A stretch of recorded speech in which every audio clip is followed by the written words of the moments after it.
ఒక పక్క అందాల భామల అందాల పోటీలు, పిఆర్ఎస్ లో కుంపటి, కాళేశ్వరం కేసీఆర్ గారికి నోటీసులు. మరో పక్క వాళ్ళని బస్ వేసుకొని ఎండలో అడ్మినిస్ట్రేషన్ ఏమో మొత్తం గాలి కొదిలేసినారు.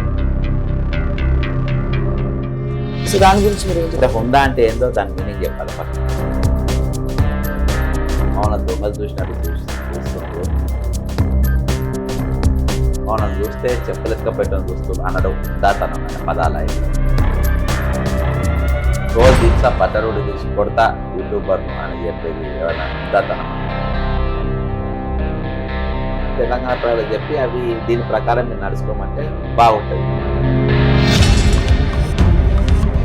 ఈరోజు మీరు మాట్లాడేదే వక్రీకరమైన భాష. ఆత్మగౌరవం అనేది దిగజారి తెలంగాణకు అప్పుడు అప్పులు ఇచ్చిండ్రు, ఇప్పుడు ఈయనకు అప్పులు ఇస్తలేదు. కవిత కొత్త పార్టీ వీళ్ళు అడికోర్ infrastructure company technology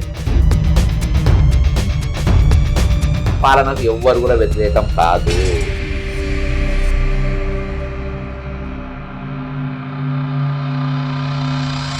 welcome to okay TV. నేను మిస్ శ్రావ్య. ముందుగా ఓకే టీవీ ప్రేక్షకులందరికీ నమస్తే. ఒక పక్క అందాల భామల అందాల పోటీలు, మరో పక్క వాళ్ళని బస్ వేసుకొని ఎండలో మొత్తం సెక్రటేరియట్ హైదరాబాద్ తెలంగాణ మొత్తం తిప్పుతా ఉన్నారు. ఒకానొక ప్రోగ్రాంలో జూపల్లి కృష్ణారావు గారు కూడా ఇంట్రడ్యూస్ చేస్తారు అనమాట. ఇగో he is a brother of Revanth Reddy, Tirupati Reddy అని చెప్పి ఇంట్రడ్యూస్ చేస్తారు. అది కూడా కాంట్రవర్సీ అయింది. ఒక పక్క మా కొండ సురేఖ గారు కూడా పాపం ఆవిడ కూడా ఏదో ఒక డైలాగ్ అంటే ఇప్పుడు ఫారెస్ట్ మంత్రి ఉన్న ఫైల్స్ వాళ్ళు వీళ్ళు తీసుకొస్తారు, కమిషన్ చేయమని నేను చేయట్లే అని చెప్పి ఈ వ్యాఖ్యలన్నీ కూడా ట్రెండింగ్ లో నడుస్తున్నటువంటి అంశాలు. బీఆర్ఎస్ లో కుంపటి, కాళేశ్వరం కేసీఆర్ గారికి నోటీసులు, అడ్మినిస్ట్రేషన్ ఏమో మొత్తం గాలి కొదిలేసినారు. సో ఈ అంశాల మీద మనతో మాట్లాడడానికి రెడీగా ఉన్నారు బక్కా జడ్సన్ గారు. మరి ఆయన మాటల్లోనే తెలుసుకుందాం. సార్ నమస్తే, ఎలా ఉన్నారు? సో ఏమైనా అర్థమవుతుందా? రెగ్యులర్ గా నడిచేటివే. సో అడ్మినిస్ట్రేషన్ ముఖ్యంగా మాట్లాడుకోవాలి అంటే ఈరోజు పేపర్లో అంటే ఈ రామకృష్ణ చీఫ్ సెక్రటరీ రామకృష్ణ గారు కానీ రేవంత్ రెడ్డి గారు కానీ ఎమ్మెల్యేలు అందరూ కూడా అందుబాటులో ఉండాలి ప్రతి నియోజకవర్గంలో, మీరు హుందాతనంతో వ్యవహరించాలి, పబ్లిక్ అందరు కూడా టైం ఇవ్వాలి అని చెప్పి రేవంత్ రెడ్డి గారు హితబోధ చేసినారు. సో దాని గురించి మీరు ఏం చెప్పారు? హుందా అంటే ఏందో దాని మీనింగ్ చెప్పాలి. ఫస్ట్ రేవంత్ రెడ్డి హుందా అంటే మా ముఖం చూసి ఎవరు రూపాయి ఇస్తలేరు, మమ్మల్ని దొంగలు చూసినట్టు చూస్తుండ్రు, మమ్మల్ని చూస్తే చెప్పులెక్క పెట్టడం చూస్తుండ్రు అనడం హుందాతనమైన పదాలు ఇవి రేవంత్ రెడ్డి గారు చెప్పాలి. ముఖ్యమంత్రి ఒక గుంపు మేస్త్రి, తక్కిన వాళ్ళంతా పనులు చేయించుడే మేస్త్రి పని అని చెప్పే పదాలు అదేమన్నా హుందాతనానికి సంబంధించినయా? లేకుంటే తోలు తీస్తా బట్టరుడు తీసి కొడతా యూట్యూబర్ను అని చెప్పేది ఏమన్నా హుందాతనమా? అంటే హుందాతనానికి వాడిన లిపి ఏమన్నా వాడిందా? దాని పదాలు ఏమన్నా వాడిందా? ఈరోజు కొత్తగా చీఫ్ సెక్రటరీ ముఖ్యమంత్రి ఇద్దరు బిల్లా రంగాలు లెక్క మోపాయిండు. ఆయన ముఖ్యమంత్రి అర్హత ఏంటన్నాడు, ఇలా చీఫ్ సెక్రటరీకి అర్హత వ్యక్తులు ఈరోజు బిల్లా రంగాలు లెక్క మొదలైన మీరు కొత్త భాష ఏమైనా ప్రవేశపెట్టిండ్రా? అవి చెప్పి ముఖ్యమంత్రి తెలంగాణ ప్రజలు చెప్పి అవి దీని ప్రకారం మీరు నడుచుకోమంటే బాగుంటది. ఈరోజు మీరు మాట్లాడేదే వక్రీకరమైన భాష, వక్ర భాష మీరు మాట్లాడతారు, వక్ర పదాలు మీరు మాట్లాడతారు, ఏం మాట్లాడతారో మీకే తెలియదు. అసొంటి వాళ్ళు మీరు ఈరోజు ఎమ్మెల్యేలు మీరు ఇట్లుండాలి అట్లుండాలి హుందాగా ఉండాలి. చిల్లర ముఖ్యమంత్రి ఏమో చిల్లరగా ఉంటాడు, ఎమ్మెల్యేలేమో హుందాగా ఉంటారు. వాళ్ళు హుందాగా నీతో వచ్చిన వాళ్ళు తప్ప దాదాపు అందరు కూడా హుందాగానే ఉన్నారు. ఎక్కడ కూడా ఎమ్మెల్యేస్ పైన చిల్లరగా ఒకరిద్దరు తప్పితే చిల్లరగా వ్యవహరిస్తున్నట్టు ఏ ఎమ్మెల్యే పైన కూడా ఎక్కడ పెద్ద కనబడతలేదు. అడ్మినిస్ట్రేషన్ సంగతి ఏమంటారు మరి? అందాల పోటీలు మొత్తం తిప్పుతున్నారు, దాన్ని బీఆర్ఎస్ వాళ్ళు ట్రోల్ చేస్తున్నారు. అంటే సెక్రటరియట్ కి తీసుకెళ్ళడం అది కేసీఆర్ కట్టడమే, కమాండ్ కంట్రోల్ కేసీఆర్ కట్టడమే. సో యునెస్కో అవన్నీ కూడా వీళ్ళు ఎక్కడెక్కడైతే అభివృద్ధి చేసినారో అక్కడక్కడ వాళ్ళని బస్ వేసుకొని తిప్పుతున్నారు. కేసీఆర్ హూ ఇస్ కేసీఆర్ అని చెప్పి అందాల భామలు అడుగుతున్నారు అని చెప్పి కూడా ఇప్పుడు ఇవాళ- బాగా సెన్సేషన్ అవుతా ఉంది. ఇవాళ ఒకటి ఎప్పుడు కూడా బీఆర్ఎస్ వాళ్ళు ఎత్తుకోనికి వీల్లేదు. ఎందుకంటే మీరు సెక్రటరియేట్ తెలంగాణ అనేది బిల్డింగ్లు ఉన్న బిల్డింగ్లు కూలగొట్టి కట్టుడు కాదు. ఇవాళ తెలంగాణ సెక్రటరీ చాలా కంజెస్టెడ్గా ఉన్నది. బయట స్ట్రక్చర్ ఓకే, రూమ్లో ఒక 10 మంది కూర్చునేటట్టుగా లేదు పేచీలల్లా. అవును. మీరు ముందు లోపలికి పోతే లెఫ్ట్ సైడ్లో ఎల్ బ్లాక్ ఉండేది, ఐ బ్లాక్ ఉండేది, ముందు పోతే టీ బ్లాక్ ఉండేది, ముందు పోతే అలా డిఫరెంట్గా ఆ రోజు మేధావులు బిల్డింగ్ ఎట్లున్నా అట్లా డిఫరెంట్గా కట్టేది. ఈరోజు నువ్వు అందరినీ పట్టుకొచ్చి ఒక దగ్గర పెట్టేసి ఈరోజు బయట నీకు తాజ్మహల్ లెక్క ముందుకెళ్ళి కనబడుతుంది కాదు కదా. లోపల ఉన్న స్ట్రక్చర్ మొత్తం ఖరాబ్ అయిపోయింది. రూమ్లు బరాబర్ లేవు, ఫ్యాన్లు బరాబర్ లేవు. నీకు రేపు దాని కేసు నడుస్తుంది కదా, అది ఉన్నది కదా. అప్పుడు జరిగినటువంటి అది పెద్ద స్కామ్ జరిగింది. నీకు నిర్మాణాలు కాదు, కమాండ్ కంట్రోల్ రూమ్ నిర్మాణాలు కాదు. ఈరోజు కేసీఆర్ చేపట్టిందంటే కాళేశ్వరం నిర్మాణాలు కాదు, తెలంగాణ ఏర్పడ్డ నిర్మాణాల కోసం, మరి ఆత్మగౌరవం కోసం, స్వయం పాలన కోసం, నీళ్లు మాకే, మా నిధులు మాకే, మా ఉద్యోగాలు మాకే అనే నినాదంతో ఏర్పడ్డది. 2014 వెళ్ళి ఇవాళ వరకు జరిగింది ఏంటి, చేసింది ఏంటి? ఈరోజు విస్ఫోటనం జరిగింది. ఈరోజు ఆత్మగౌరవం అనేది దిగజార్చింది. ఈరోజు 75 సంవత్సరాల మన ప్రజాస్వామ్యంలో ఇంకా నా పథకాల పైన నువ్వు బతుకు అని అంటావు. నేను ఇక పథకం ఇయ్యలేదా అంటావు. ఈ పథకం ఈ ప్రజలు, ఈ ప్రభుత్వం ఈ పథకం ఇస్తలేదు అని నువ్వు అంటావు. అదే ఈరోజు దాదాపు నువ్వు 4 లక్షల కోట్లు అప్పు చేసినావని నువ్వు చెప్తావు. లాస్ట్ వరంగల్ సెంట్రల్ జైలు కూడా కుదబెట్టిన పరిస్థితి ఆ ముఖ్యమంత్రి తీసుకొని వచ్చిండు. ఈ ముఖ్యమంత్రి అప్పులను కొనసాగిస్తుండ్రు. అప్పులు ఎందుకు తీర్పలేకపోతున్నారు మీరు? అప్పులు ఎందుకు ఇది చేస్తలేరు? తెలంగాణకు అప్పులు ఇచ్చిండ్రు, ఇప్పుడు ఈయనకు అప్పులు ఇస్తలేరు. మీరు తీసుకున్న సరిపోయింది. ఇక ఇప్పుడున్న ముఖ్యమంత్రి దొంగను చూసినట్టు చూస్తుండ్రు అని చెప్పేసి చెప్తుండ్రు. మనం చూస్తే చెప్పులు ఎత్తుకపోయేటట్టుగా చూస్తారు. ఆ స్థాయికి ఎందుకు తీసుకొచ్చింది తెలంగాణను? ఈరోజు మీ పాలన ఏంటి? నీది కుటుంబ పాలన జరిగిందని అంటారు, ఈయనది కుటుంబ పాలన జరిగింది. కుటుంబ పాలనకు ఎవ్వరు కూడా వ్యతిరేకం కాదు. కుటుంబ పాలన కాదు, తెలంగాణ ప్రజలందరూ కూడా పాలన భాగస్వాములు కావచ్చు. తెలంగాణ 4 కోట్ల మంది మీ ఆలోచనలు ఇవ్వచ్చు, కానీ కుటుంబాల దోపిడీ జరిగింది ఇక్కడ. నేను ఒక ఎగ్జాంపుల్ చెప్తా. ఒక పెద్ద మన ఏదైతే ఆదాయం అంటే ఒక చిన్న డిపార్ట్మెంట్లో మనం ఒక శంషాబాద్ స్ట్రెచ్ ఒకటి తీసుకుంటే శంషాబాద్ మున్సిపాలిటీకి అడ్వర్టైజ్మెంట్ కంపెనీలు ప్రతి నెల అక్కడ ఉన్న ఆ 4-5 కిలోమీటర్ల పరిధిలో ఉన్న కంపెనీలో ప్రతి నెల 3 కోట్ల రూపాయలు పన్ను కడతారు. ఆ పన్ను కట్టద్దు అని రేవంత్ రెడ్డి చెప్పారు. రేవంత్ రెడ్డి తమ్ముడు కృష్ణారెడ్డి ఆ పన్ను కట్టద్దు, వాళ్ళందరూ డిఫాల్టర్గా పెట్టాలి, 3 కోట్ల ఆదాయం మీకు అవసరం లేదు, ఆదాయం మాకు వస్తే మేము సంపాదించుకుంటాం. ఎయిర్పోర్ట్కే లోపల దాకా 12 కోట్ల రూపాయలు రావాల్సింది 63 కోట్లకే నవనిర్మాణ కంపెనీకి. ఇది నవనిర్మాణకి, అది నవనిర్మాణ అంటే సంవత్సరానికి 111 కోట్ల రూపాయల నష్టంతో, 10 yearsకు 111 కోట్ల నష్టంతో అది నవనిర్మాణ కంపెనీకి ఇచ్చారు. అంటే ఒక 5 కిలోమీటర్ల స్ట్రెచ్లనే ఏంటంటే తెలంగాణ మొత్తంలో 1000 కంపెనీలు. గతంలో కేటీఆర్ అంటేవాడు ఈ కంపెనీలను హైదరాబాద్ పొలిమేర వరకు వదిలికొడితే ఈయన రాష్ట్రంకి వెళ్ళి వదలగొట్టే దుకాణం పెట్టింది. ఈరోజు ఆయనేమో లీడ్ స్పేస్కి ఇచ్చిండు, ఈయననేమో నవమి నిర్మాణానికి ఇచ్చారు. వీటితోని కొన్ని 1000 కోట్ల రూపాయలు ఈరోజు ప్రభుత్వానికి గండి. సేమ్ ఆర్ఎండ్బి కూడా సేమ్ అదే పరిస్థితి, హెచ్ఎండిఏ అదే పరిస్థితి. కాబట్టి ఈ ఆదాయాలు వచ్చేటి మొత్తం మీకు పక్కకు జరిపేసి ఈరోజు నిజంగా నాకు కావాల్సింది విద్య, వైద్య కావాలి, అది నా రైట్. నువ్వు నాకు విద్య నాకు అందిస్తలేవు. ఇవాళ నా టీచర్లకు, ప్రభుత్వ టీచర్లకు మీరు 50,000, 60,000, లక్ష, ప్రైవేట్ టీచర్లలో సగం జీతం కూడా, ప్రభుత్వ టీచర్లకు వస్తే జీతాలలో సగం జీతం కూడా ప్రైవేట్ టీచర్లకు రావు. అటువంటిది అక్కడ సరైన వసతులు కల్పించడంలో ప్రభుత్వం విఫలమైపోయింది. ఆ శాఖ ఎవరి దగ్గర ఉంది? ముఖ్యమంత్రి దగ్గర ఉన్నది. ఇవాళ సోషల్ వెల్ఫేర్ ముఖ్యమంత్రి దగ్గర ఉంది, యానిమల్ హస్బెండరీ ముఖ్యమంత్రి దగ్గర ఉంది. బురద స్కామ్ ఇలాంటి వాళ్ళకి ఏమైపోయింది? 50,000 యూనిట్లు ఇచ్చిన నాయకును లంబడాయన ఆయనేమో అరెస్ట్ చేసాడు. 3,50,000 యూనిట్లు ఉన్న లక్ష్మారెడ్డినేమో ఇవాళ వరకు మీరు అరెస్ట్ చేయలేదు. గొర్రెల స్కామ్ లో ఉన్న పెద్దలందరూ కూడా బయట తిరుగుతున్నారు అని నేను పేరు చెప్తాను. అది కాదు, ఆయన మూసేసిండు. ఈరోజు కాళేశ్వరంలో 6 ENCలు ఉంటారు. 6 ENCలు లంబడాయన హరినాయక్నేమో అరెస్ట్ చేసిండ్రు, తక్కిన వాళ్ళందరినీ అరెస్ట్ చేసారు. ఈరోజు ఒక హత్యల ఒక మర్డర్ జరిగితే మర్డర్ చేసిన వ్యక్తిని ఫస్ట్ పట్టుకుంటారు, పట్టుకొని వెనక్కి ఎవడున్నాను అడుగుతారు. కానీ కాళేశ్వరం విచిత్రం ఏంటంటే మర్డర్ చేసిన మేయా కృష్ణారెడ్డి ముట్టుకుంటలేరు, కానీ ఎన్నుకున్న వాళ్ళని ముందు పట్టుకొని అసలు మర్డర్ మీరు ఎవరితో చేయించినో చెప్పు అన్నట్టుగా విచిత్రంగా ఈరోజు కమిషన్ తీరు తన్నది కనబడుతుంది. కాంట్రాక్టర్ కదా ఫస్ట్ ఆధీనం తీసుకోవాలి, తీసుకొని అసలు ఎక్కడే ఈ స్కామ్ ఎట్లా జరిగింది, నీతో ఎవడెవడు చెప్పించిండు, ఎవడెవడి కమిషన్లు ఇచ్చినావు అని అంటే ఈరోజు బాధాప్త ఫస్ట్ దొరికేది బీజేపీ. ఎందుకంటే ఎన్ఓసీలు వాళ్ళే ఇచ్చిండ్రు, ఎన్జిటి క్లియరెన్స్లు వాళ్ళే ఇచ్చిండ్రు, ఫారెస్ట్ క్లియరెన్స్ వాళ్ళే ఇచ్చిండ్రు. ఇవన్నీ దుకాణాలు జరిగినాయి. ఇది మన తెలంగాణ ఆ రోజుకెళ్ళి ఈ రోజు వరకు నాకు నువ్వు పథకమే చూపెడుతున్నావు, నీకు ఉచితాలు చూపెడుతున్నావు. ఉచితాలు చూపించిన రోజు నా ఆత్మగౌరవం అనేది నాకు ఉండదు. ఈరోజు నాకు నువ్వు సపోర్ట్ చేయి. నేను ఇప్పుడు ఇందిరా ఆవాస్ యోజన ఉండే ఇల్లు కట్టుకోనికి, నువ్వు ఫ్రీ ఇల్లు ఇస్తా అంటున్నావు, 500 గజాలు 150 గజాలు. అరే ఇందిరా ఆవాస్ యోజనకి 1,50,000 వస్తాయి. తెలంగాణ ప్రభుత్వం నేను 1,00,000 రూపాయలు ఇస్తాను అను, నేను 1,00,000 రూపాయలు నేను పడుతుంది. ఇది సపోర్ట్. ఇది ఈ ఉచితాలు ఉన్నంత వరకు తెలంగాణ యొక్క ప్రతిష్ట, తెలంగాణ ఆత్మగౌరవం, ప్రజల ఆత్మగౌరవం దిగజారుతూనే ఉంటుంది. ఇది 2014 వెళ్ళి ఆత్మగౌరవం నినాదంతో ఏర్పడ్డ తెలంగాణ ఈరోజు ఆత్మగౌరవం లేని తెలంగాణ ఈ రోజు వరకు మారింది. ప్రశ్నించే గొంతులు మొత్తం మూగపోయినాయి, ప్రశ్నించే గొంతులు మొత్తం అమ్ముడు పోయింది.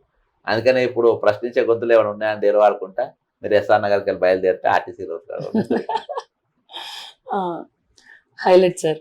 అయితే నిన్నటి నుంచి అన్ని మీడియాస్లో ఒకటే హాట్ టాపిక్, కేసీఆర్కి నోటీసులు, విచారణకు హాజరవుతారా లేదా, కేసీఆర్ని అరెస్ట్ చేస్తారా లేదా, కేసీఆర్కి నోటీసులు, ఇదే టాపిక్. మరి విచారణ కేసీఆర్ వస్తాడా, అది జస్ట్ పైకి అట్లా కమిటీ పంపించిందా, ఆయన అరెస్ట్ అయ్యేంత సీన్ ఉందా? మీకు ఆ కట్టిన దొంగ వీళ్ళెంబడే ఉండే ఎట్లా ఫోన్ ట్యాపింగ్ అరెస్ట్ అయిందా, ఈ కార్ కేటీఆర్ అరెస్ట్ అయిందా? ఏం కాదు. ఇది ఏదో ఇప్పుడు టైం పాస్ నడిచేసి ఇంటికి డైవర్షన్, ఏదో అందరికి తెలుసు ఇదంతా, అంత వాళ్ళే, అంత తమాషా, ఏది కాదు అని జనానికి కూడా తెలుసు. ఫోన్ ట్యాపింగ్ అతిపెద్ద కేసు. అదే మీరు కోడిగుడ్డి పైన ఈకలు పీకినట్టు వీకెండ్ గొర్రెల స్కామ్, అది అట్నే అయిపోయా. నీకు ఈ కార్ రేస్లో ఆయనను అరెస్ట్ దాదాపు అయిపోయింది, కేటీఆర్ అన్నారు, అది క్లోజ్ అయిపోయింది.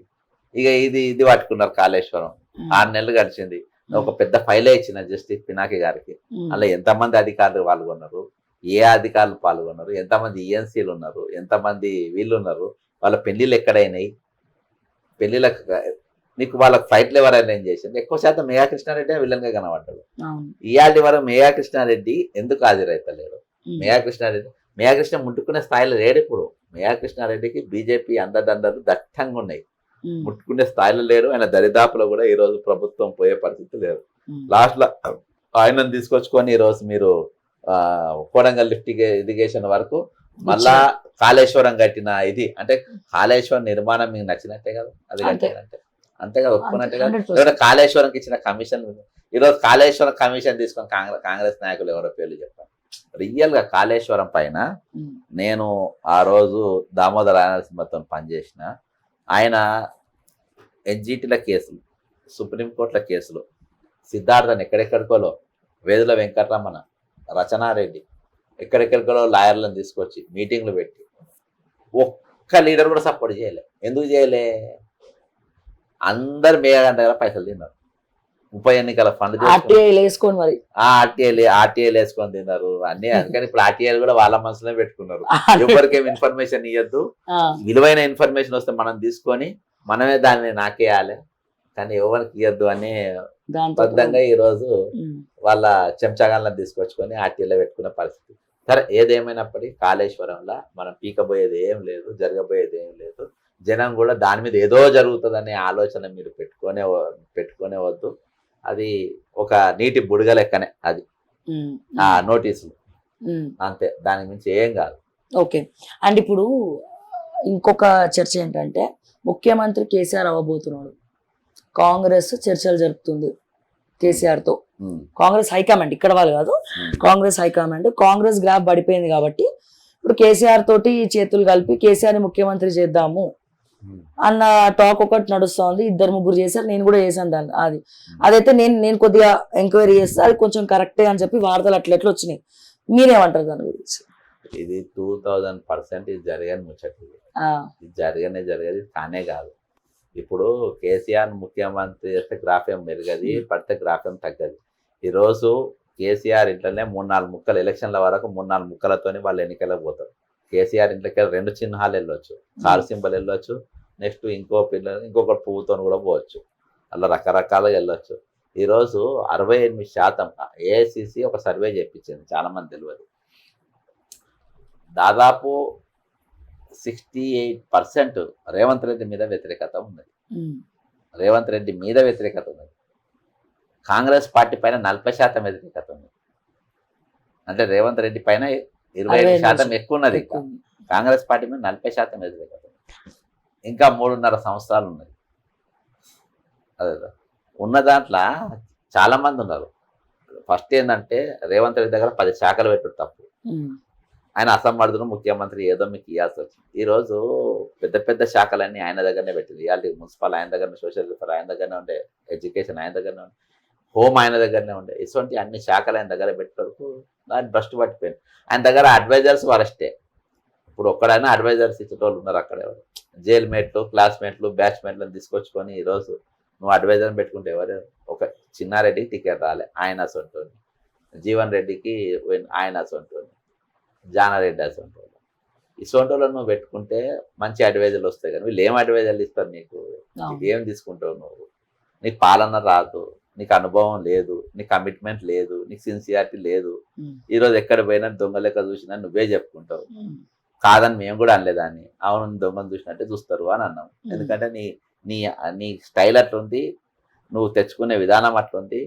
నువ్వు గత ప్రభుత్వంలో కాళేశ్వరంకు బిల్లులు పాస్ చేసిన తీసుకొచ్చుకొని ఈరోజు చీఫ్ సెక్రటరీగా నువ్వు పెట్టుకున్నావు. అర్థమైందా? పెట్టుకున్నావు. కాబట్టి ఇవన్నీ చూస్తే మీరు అందరూ కూడా ఈరోజు ఒక మ్యాక్స్ ఫిక్సింగ్ లెక్కనే ఇదంతా నడుస్తుంది. ఇది ఎక్కడ కూడా తెలంగాణకు క్షేమదాయకమైనది కాదు, తెలంగాణకు మంచిది అసలు కాదు. సరే, ఇంకొక హాట్ న్యూస్ ఏంటంటే మీకు ఆల్రెడీ ఇది కూడా తెలిసే ఉంటుంది. కవిత కొత్త పార్టీ బీఆర్ఎస్ ఇంట్లో, ఐ మీన్ కల్వకుంట్ల ఇంట్లో కుంపట్టి 3 ముక్కలాట ఆడుతున్నారు. హరీష్ రావు ఆల్రెడీ అలిగి ఉన్నాడు. మొన్న కేటీఆర్ గారు కవిత ఢిల్లీకి వెళ్ళగానే, కవిత అమెరికా వెళ్ళగానే కేటీఆర్ హరీష్ రావుని కలవడము, సో కేసీఆర్ అసంతృప్తిగా ఉండడము, ఆల్రెడీ ఆల్మోస్ట్ పేరు కూడా ఫైనల్ చేసేసుకుంది కవిత అనేది బాగా చర్చ. ఒక 20 పేజీల లేఖ కవిత కేసీఆర్కి రాసిందట. మరి మీకు దీని మీద సమాచారం ఉందా? లేఖ రాయాల్సిన బాధ్యత అక్కడ ఇంటికి పోతే అయిపోయా. సరే, ఇదొకటి. ఇప్పుడు ఇది సౌత్ గ్రూప్ కవిత పార్టీ అంటే సౌత్ గ్రూప్ అని పెట్టవచ్చు, పార్టీ పేరు కూడా నేను అనుకుంటా. అర్థం లేకుండా లిక్కర్ క్వీన్ అని పెట్టవచ్చు. సరే, ఏదేమైనప్పటికీ కవితకు వెనక ఐడియాలు ఇచ్చి నడిపేదంతా రేవంత్ రెడ్డి. ఎందుకంటే వీళ్ళు అడికోర్ ఇన్ఫ్రాస్ట్రక్చర్ కంపెనీ పెట్టిన వాళ్ళు ఇద్దరు కలిసి, ఇద్దరు సలహాదారులు. మన లిక్కర్ స్కామ్ లో కూడా వీళ్ళ బామ్మార్ది ఉన్న కేసు, రేవంత్ రెడ్డి బామ్మార్ది పేరు వచ్చింది అందులో. కాబట్టి మళ్ళీ ఆయన అడికోర్ ఇన్ఫ్రాస్ట్రక్చర్ లో కూడా బామ్మార్ది ఉన్నాడు. మళ్ళా ఈమె కూడా ఉన్నది, ఎవరు ఆమె విందుల మందుల అని, ఆమె విందుల, ఆమె కూడా ఉంది. వీళ్ళందరూ ఇవాళ నెక్స్ట్ ముఖ్యమంత్రి కవిత అసంటోళ్ళు అయితే మేము ఇప్పుడు దొంగలే కావాలి, మేము మా దొంగతనాలు బయటపడద్దు, మీరు దొరకద్దు, కాబట్టి మాకు ఇటువంటి ముఖ్యమంత్రి మాకు కావాలి అని రేవంత్ రెడ్డి, కేటీఆర్ నీకు ఛాన్స్ లేదు, నెక్స్ట్ కవిత ముఖ్యమంత్రి అయితే ఆల్రెడీ స్టేట్మెంట్ కూడా ఇచ్చింది. కాబట్టి కవిత ఇంకా మొత్తం డ్రామా నడిపిస్తుంది, ఆడిపిస్తుంది అంతా కూడా రేవంత్ రెడ్డి. ఓట్లు చీల్చడానికి, నెక్స్ట్ చీల్చని కాదు, నెక్స్ట్ ఏమున్నా ఒక టీం, నువ్వు ముఖ్యమంత్రి నేను ముఖ్యమంత్రి ఒకటే, మనమే ఉండాలి. మనకు మించిన లంగలు ఎవరు లేరు, మనకు మించిన 420 కానీ లేరు. ఇదే మనకు అర్హత, ఇంతకు మించిన అర్హత ఏం కావాలి తెలంగాణకు? కాబట్టి మనమే కావాలి అనే ఉద్దేశంతో పెరిగే పరిస్థితి లేదు. కానీ ఈ రోజు వీళ్ళందరి పర్దా ఫాష్ అయిపోయింది. ఏ పార్టీ పైన కూడా క్లీన్ ఇమేజ్ ఏ పార్టీకి లేదు, ఆ బీజేపీకి లేదు. బీజేపీ చూడనే చూసినాం. లాస్ట్ నిన్న ఒక గూఢచారిని యూట్యూబర్, ఇక్కడ ఇన్ఫ్లుయెన్సర్స్ లేనట్టు ఒక యూట్యూబర్ను జ్యోతి మల్హోత్రాని తీసుకొని వచ్చి ఏదో ట్రావెల్ పెట్టి ఆమె తిప్పితే ఐఎస్ఐ ఏజెంట్. మరి అక్కడ 2 మంత్రులే ఉండే, కేంద్ర మంత్రులు. మనల్నేమో ఇక్కడ యూట్యూబర్నేమో బట్టలు కూడా తీసుకొడతా బాజాప్తా బీజేపీ ఆఫీసులనే పెట్టి స్టేట్మెంట్ ఇచ్చారు. మరి అక్కడ తీసుకుపోయి జ్యోతి మల్హోత్రాను నువ్వు బాజాప్తా లోపలికి తిప్పితీరు. ఈరోజు నీకే వీళ్ళ ముఖాలు చూసి ఎవరు ఓటేస్తారు, వీళ్ళని చూసి ఎవరు ఓటేస్తారు, వీళ్ళని చూసి ఎవరు వేస్తారు. కాబట్టి తెలంగాణ ఈరోజు పొలిటికల్ ఒక పెద్ద వ్యాక్యూమ్ ఉంది. ఆ వ్యాక్యూమ్ నేను నింపుతా అని కవిత బయటకు వస్తే నీ లిక్క చరిత్ర, నీ క్వశ్చన్ పేపర్ లీక్ల గ్రూప్ 1 పేపర్ లీక్ల చరిత్ర, నీ అక్రమ ఆస్తుల చరిత్ర అన్ని కూడా బజార్లో కనబడతాయి. ఈరోజు ఒక క్యారెక్టర్ ఉన్నాడు, కమిట్మెంట్ ఉన్నాడు, అకౌంటబిలిటీ ఉన్నాడు, నీకు సిన్సియరిటీ ఉన్నాడు. ఈరోజు పార్టీ పెడితే అసలు లేడున్నాడు. మేధావులు మొత్తం అందరూ తలా ఒక దొడ్లే దొరికిండ్రు. కొంతమంది మేధావులు బీఆర్ఎస్తో పోయారు, ఈరోజు కొంతమంది మేధావులు బీజేపీతో ఉన్నారు, కొంతమంది కాంగ్రెస్తో ఉన్నారు. ఈరోజు వాళ్ళు ఇన్ని రోజులు తిరిగింది యాచకత్వం, ఎవడనే ఇస్తలేమో అని చెప్పి టిప్ల కోసం తిరిగిన మేధావులు కానీ తెలంగాణ కోసం నిలబడ్డ మేధావులు ఎవ్వరు లేడు. తెలంగాణ శూన్యం అంటే రాజకీయంగా ఒక మీరు పెద్ద అన్నట్టు వ్యాక్యూమ్ ఉంది. ఇవాళ ఒక పెద్ద లీడర్ వాస్తవానికి ఆర్ఎస్ ప్రవీణ్ కుమార్కి ఛాన్స్ ఉండే, ఆయన కూడా పోయి అలా చేరిండు. అట్లా ఒక ఒక క్లీన్ ఇమేజ్ ఉన్న పొలిటీషియన్ కోసం చూస్తుండ్రు. అట్లా ఈ జాగ గాలిగా ఉందని చెప్పి లిక్కర్ రాని వచ్చి నేను నిలబడతా అంటే నేను ఎవరు కూడా దేకదు. నీకు సామాజిక తెలంగాణ కొత్త అంశం గాడి కూడా ఏది ఎత్తుకున్నా బీసీ అని పోతుంది, మహిళా రిజర్వేషన్ అని ఎవరు చూస్తలేదు. దొంగ అంత పైసలు తీసుకొచ్చి తెచ్చుకున్నాడే, డబ్బులు బాగున్నాయి, ఫుల్ పైసలు ఉన్నాయి, మామూలుగా పైసలు లేవు, పిచ్చి పిచ్చి పైసలు ఉన్నాయి. కాబట్టి ఖర్చు పెట్టుకుంటారు, జనాన్ని తెచ్చుకుంటారు, కుసగొట్టు. ఆత్మగౌరవ తెలంగాణలో మీటింగ్లకు కూలకు పోయే పరిస్థితి తీసుకొని వచ్చారు. ఓటేసే పరిస్థితి, నోటుకు ఓటేసే పరిస్థితి తీసుకొని వచ్చారు. ఉచితాల మీద ఆధారపడే పరిస్థితి ఈరోజు తీసుకొని వచ్చారు. అదే యాచకత్వాలకు దారిద్ర్య రేఖకు దిగువగా ఈరోజు తెలంగాణ ప్రజానికం నెట్టబడుతుందంటే అవి పథకాలు చూసేది అర్థమైపోతుంది. ఇక మంత్రులు వీలైతే మొత్తం ఫుల్ మీల్స్, బట్టి బఫే, సీతక్క బఫే, ఈ సలహాదారులు ఏది మన ఇది ఫుల్ మీల్స్. మన వ్యాఖ్యలు ఏం చెప్తారు మరి? మా కొండా సురేఖ అక్క, మా అక్క అది ఒరిజినల్ గా సురేఖ అక్క నాకు ఇవాళ ఎంపీపీ కాంచెలు తెలుసు. వాళ్ళు వ్యాపారం చేస్తారు, వాళ్ళకున్న భూములు అమ్ముతేనే అసలు పిచ్చి పిచ్చి పైసలు వస్తాయి. వాళ్ళకున్న ల్యాండ్స్, వాళ్ళ కరప్షన్ అవసరం లే. నేను ఈ మధ్యలో రేవంత్ రెడ్డి క్యాబినెట్లో చేరినాక కొన్ని వీక్ స్టేట్మెంట్లు ఇస్తుంది, కానీ she's non corrupt. Seethakka #1 corrupt, Konda Seethakka non corrupt. అంటే తను ఫస్ట్ నుంచి కాంగ్రెస్ లో ఉందని మీరు అట్లా చెప్తున్నారా? లేదు, నా బీఆర్ఎస్ కు పోయింది. నాకు వ్యక్తిగతంగా తెలుసు వాళ్ళు, వ్యక్తిగతంగా కొండమురళి కానీ సురేఖ నాకు వ్యక్తిగతంగా తెలుసు. వాళ్ళు చాలా, వాళ్ళ పాప చిన్నప్పటి నుంచి నాకు నోటెడ్. మా ఇంటి దగ్గరనే ఇల్లు వాళ్ళు. ఈ చరిత్ర ఎక్కడ లేదు. ఆయన స్టైల్లో వేరే చేసింది, ఆయన స్టైల్గా చేసింది. కానీ ఈ కుంభకోణాలు ఫైల్ అమ్ముకుని లంచాలు తీసుకొని ఈ చరిత్ర నేను ఏడ కూడా వాళ్ళకి చూడలేదు. కాకపోతే సమంతకి ఒక వీక్ స్టేట్మెంట్ చూసిన. మొన్న గుండేటి నరేందర్ కార్పొరేటర్ ఉన్నాడు, మంచి వ్యక్తి, ఉద్యమకారులు. ఆయన మీద రేప్ అటెంప్ట్ కేసు పెట్టించారు. ఇటువంటి కొన్ని చిల్లర పనులు ఎవరు చేపిస్తుందో, ఈ స్టేట్మెంట్ ఎవరు ఇప్పిస్తుందో అది తెలియదు. కానీ తక్కినవి ఇప్పుడు ఆ లంచాలకు పైసలు ఇస్తే వీక్ అవుతుంది అంటారు. అంతే, వీటి వల్ల వీక్ అవుతుంది. అంటే యథా రాజా తదా ప్రజ. రాజశేఖర రెడ్డి ఉన్నప్పుడు కంట్రోల్ ఉండేది మనుషులకు, వాళ్ళ నోళ్లకు, వాళ్ళ నాలుకలకు, వాళ్ళ మాటకు అన్ని కంట్రోల్ ఉండేది. కిరణ్ కుమార్ రెడ్డి ఉన్నప్పుడు కంట్రోలే ఉండే, రోషే ఉన్నప్పుడు కంట్రోల్ ఉండే, ఉన్నోళ్ళు కూడా స్టేచర్ ఉన్నోళ్ళు ఉండే. చిల్లర ముఖ్యమంత్రి కాబట్టి మంత్రులు, ఎమ్మెల్యేలు కూడా అటువంటి స్టేట్మెంట్లు ఇస్తాం. సో మొత్తానికి అడ్మినిస్ట్రేషన్ అయితే ఘోరంగా డ్యామేజ్ అయింది, గాలికి వదిలేసినట్టే అనిపిస్తుంది. టోటల్ మామూలు కాదు, ఒక రేంజ్ లో అడ్మినిస్ట్రేషన్ అనేది ముఖ్యమంత్రి స్థాయి కార్యాలయంకి వెళ్ళి సీఎం కు పబ్లిక్ కామన్ మ్యాన్ టచ్ పోయింది. కామన్ మ్యాన్ తోని సంబంధాలు పోయినాయి, కామన్ మ్యాన్ తోని ఉన్న అనుబంధం లేదు. ఈరోజు ముఖ్యమంత్రులు, కాంగ్రెస్ పార్టీ మంత్రులకు, ముఖ్యమంత్రులకు పబ్లిక్ ను కలిసేది, పబ్లిక్ తోని ఇచ్చేసేది. ఈరోజు చేస్తున్నారు 18 గంటలు నేను పని చేస్తున్నాను, పబ్లిక్ నీకోసమే చేస్తున్నాను. అడ్వర్టైజ్మెంట్ నీ ఇంటికే రావాలనే, R&B అడ్వర్టైజ్మెంట్ నీ ఇంటికే రావాలనే, పీపీ ప్రాజెక్ట్స్ నీ ఇంటికే రావాలనే, బిల్డర్స్ పైసలు నీ ఇంటికి రావాలనే, హైడ్రా ఏ కూలగొట్ట నువ్వే చెప్పాలనే, ఏ కూలగొట్టొద్దో నువ్వే చెప్పాలనే, బిల్డర్లతో నువ్వే సెటిల్మెంట్లు చేసుకోవాలనే. ఇంత పెద్ద కార్యక్రమాలు ఈ రోజు నీకు ఉన్నప్పుడు కామన్ మ్యాన్ ఎట్లా కలుస్తావు? 18 hours పనిచేసేది నీ ఫ్యామిలీ వెల్ఫేర్ కోసం, నీ కోసము, నీ ఇంటి కోసం, నీ సంపాదన కోసం. అంతేగాని ఈరోజు జనానికి ఈ సమంత పని లేదు, జరగలేదు. వేరే మంత్రులు, నేను నిన్న సోషల్ మీడియాలో ఎవరన్నా మంత్రి, మొన్న ఎవరో జడ్జి 2-3 ప్రభుత్వ ఆసుపత్రులపై వైద్యం తీసుకుంటారు. జడ్జి ప్రసవించింది, డెలివరీ చేసుకుంది. అదే ప్రభుత్వ ఆసుపత్రి మంచిది. దాని గురించి తెలంగాణ సీఎం ట్వీట్ ఎందుకు పెట్టరు? ఇతర మంత్రిత్వ శాఖల లేదా మంచి జరిగింది. ఇంకోటి ఒక హాట్ టాపిక్ మీకు వచ్చిందో లేదో, ఈ మంత్రులు హెలికాప్టర్లో తిరిగేటోళ్ళు కార్లలో పోతే పైసలు ఎక్కువైతున్నాయంట, హెలికాప్టర్లో పోతే తక్కువ అంట. అవునా? ఈ మధ్య చెప్తున్నారు వాళ్ళు చెప్పింది. సార్ పక్కన 200 కిలోమీటర్లు ఉంటే కూడా వీళ్ళు హెలికాప్టర్ లో తిరుగుతున్నారు, ఎందుకు అర్థమవుతుంది?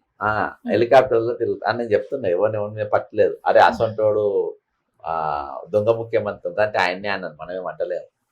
ఆయన పైట ఆయన దొంగను చూసినట్టు చూస్తున్నా అంటే, దొంగను చూసినట్టు చూస్తున్న ముఖ్యమంత్రి హెలికాప్టర్ మీద తిరుగుతా తప్ప అని చెప్పి వీళ్ళు కొత్త వాదన ఏంటంటే, కార్లలో పోతే ఆ పైలట్లకు వాళ్ళకు వీళ్ళకి అన్ని కలిపి డీజిల్ ఎక్కువైతుంది, మేము హెలికాప్టర్లో పోతేనే ఇంకా తక్కువ అని చెప్పి ఈరోజు మంత్రుల పైన కూడా పట్టలేదు. ఈరోజు ఎవరికి ఇష్టం వచ్చినట్టుగా వాళ్ళు అది వాడేస్తుంది గవర్నమెంట్. కాబట్టి పాలన విధానం ఇది కాదు. పాలన విధానం అనేది నువ్వు అందరితోనే కలుపుకో, ప్రజలకు మంచి చేయి, ఇది చేయాలి. కానీ జరుగుతుంది మొత్తం కుటుంబ దోపిడీ కాబట్టి వాళ్ళు మాట్లాడడానికి లేదు అక్కడ. Yes sir. So anyways sir, thank you so much. And ఎన్నో విషయాలు మనం మాట్లాడుకున్నాము. సో మీరు కూడా కమెంట్స్ రూపంలో తెలియజేయండి, ఎట్లా ఉంది రేవంత్ పాలన, ఎలా అనిపిస్తుంది ముఖ్యమంత్రి గారి పాలన, కాంగ్రెస్ పాలన ఎలా అనిపిస్తుందని మీరు అనుకుంటున్నారు. సో కమెంట్స్ రూపంలో తెలియజేయండి. మరిన్ని అప్డేట్స్ కోసం చూస్తూనే ఉండండి ఓకే టీవీ. అంటిల్ దెన్ నేను మీ శ్రావ్య. జై తెలంగాణ, జై హింద్.